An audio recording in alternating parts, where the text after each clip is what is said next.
Hey, I'm Amy I'm Tim. from Evanescence, and you're watching Noise11.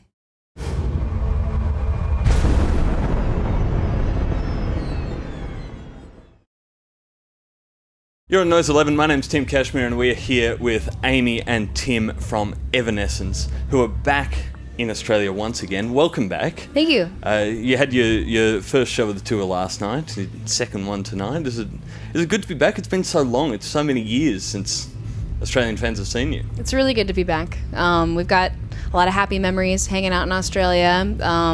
More than anything, it's about the fans and the shows, and we're stoked to be at that part of it. We did the first week and it was like a lot of promo and stuff, and that's cool. I'm glad to be here, glad to be on your show, but at the end of the day, it's like, we can read between the lines. I want to play a show now, like back to the music. Now we get to rock. Yeah. So now's the fun part, and definitely enjoying it very much. And you did have a 5-year gap, which I suppose is going to be the thing that everyone's going to ask you about. 5 years between albums. When was the point when you said, okay, it's time to get the band back together? It's hard to say. It's not like there was this one particular moment. I don't know. I need to feel free to get creative.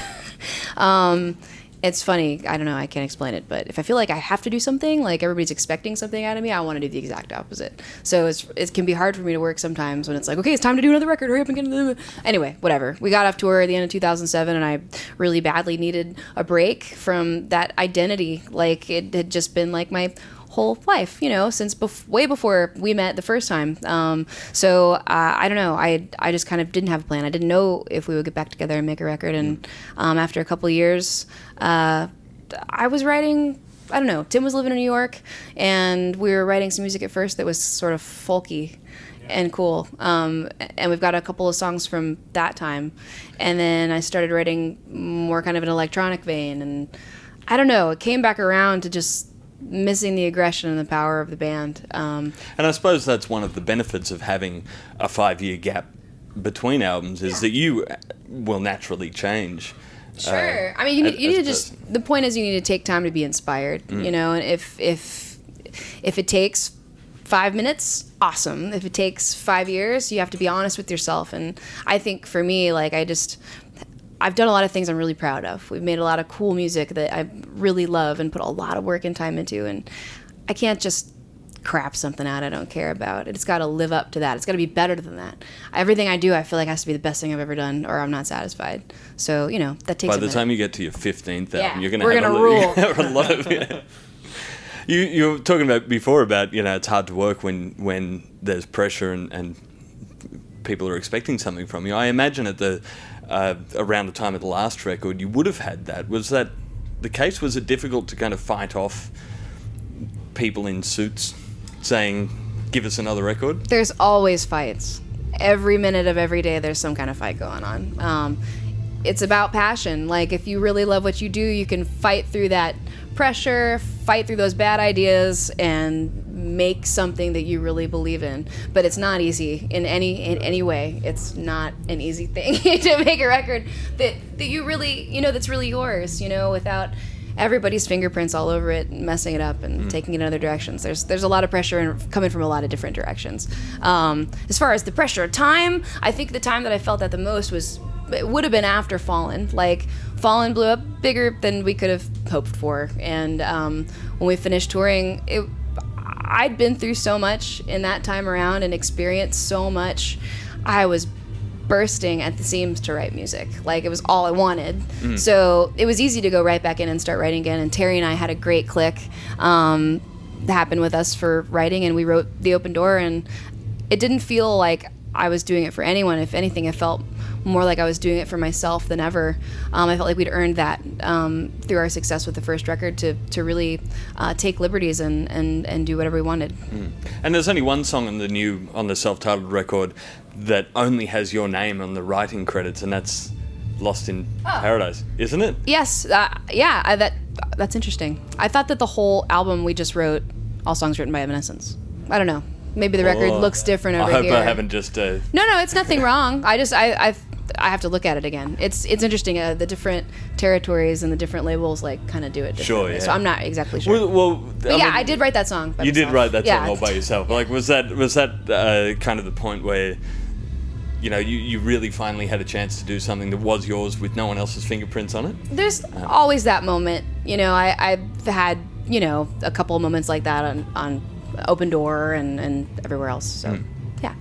Is it, do you feel different when you go out on stage and you sing something that is entirely yours than something?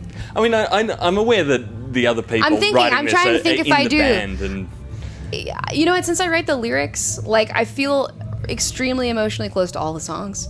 I when we get to the part where I'm at the piano, I play Lost in Paradise, and then next is My Heart Is Broken. And we wrote My Heart Is Broken as a group, and I absolutely feel just as close to it as Lost in Paradise, actually.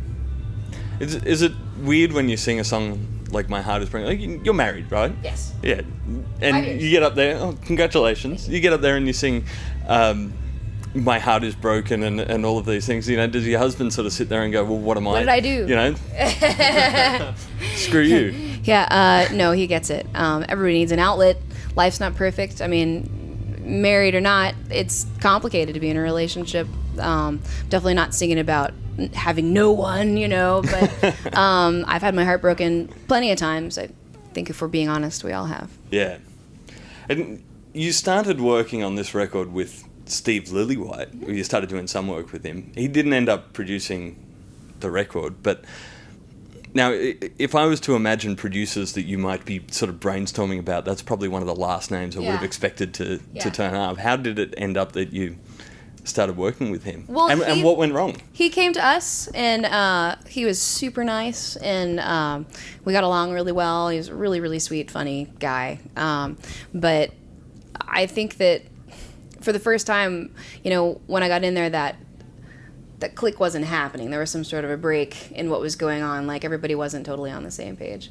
I think he's a super guy, but it wasn't working for what we were trying to do, and it actually led me to start feeling incomplete about the work that we had, and we ended up writing a whole bunch more songs, and listening to the work that we had and the songs that we had at the time when I was making the record kind of the first time through, and what we have now. I'm actually really glad everything happened like it did. We wrote some of my favorite songs after that. So, I don't know, it could have come out and we could have made this record next. I mean, some of the songs on this record are from that time. Yeah. But, I don't know, it sort of just set me on fire and made me get really a different type of inspired, and made us all really rely on each other. And you must be, at this point in your career, getting pretty good at knowing exactly what it is that you want. You know, as a band, you know, you can probably walk into the studio now and say more compression on whatever, sure. and all of that. We all play a pretty big part in what it sounds like. I'm real picky about the mix.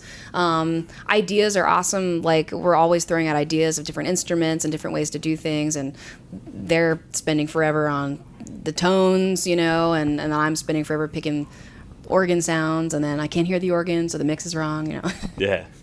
Well, based on what I've been seeing as far as live footage goes, and when I saw you many years ago, you get the mix pretty well live. I'm certainly looking forward to seeing you playing tonight. Thanks very much. Thank you so much for chatting to us. Good to see you again. Thanks, Tim.